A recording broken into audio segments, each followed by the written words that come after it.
नमस्कार, मी रोशन नरेंद्र डवरे, तुळजापूर जहागीर, तालुका अचलपूर, जिल्हा अमरावती. मी यावर्षी माझ्या 2.5 एकर क्षेत्रामध्ये प्रवर्धन सीडचे रेवण हे बियाणे लावलेले आहे 3x1 मध्ये.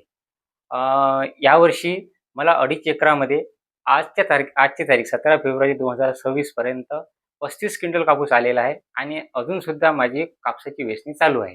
तरी मला आणखी 4 ते 5 क्विंटल कापूस येणार आहे. म्हणजे जवळपास 40 क्विंटल 2.5 एकरामध्ये मला रेवणचा यावर्षी कापूस होणार आहे. यावर्षी भरपूर पावसाळा असून सुद्धा मला चांगलं उत्पन्न झालेलं आहे रेवणचं. रस शोषक किडीचा प्रभावसुद्धा कमी आलेला आहे आणि विशेष म्हणजे वेचणीस खूप सोपं आहे. 80% कापूस मला पहिल्या 2 वेचणीमध्येच आलेला आहे आणि आता सुद्धा शेवटचा कापूस असून सुद्धा वेचणीत सोपं आहे. तरी माझं असं सर्व शेतकऱ्यांना आव्हान आहे, की तुम्ही प्रवर्धन सीडचे रेवण हे बियाणे लावावे आणि आपल्या उत्पन्नामध्ये भरपूर वाढ करून घ्यावी. नमस्कार.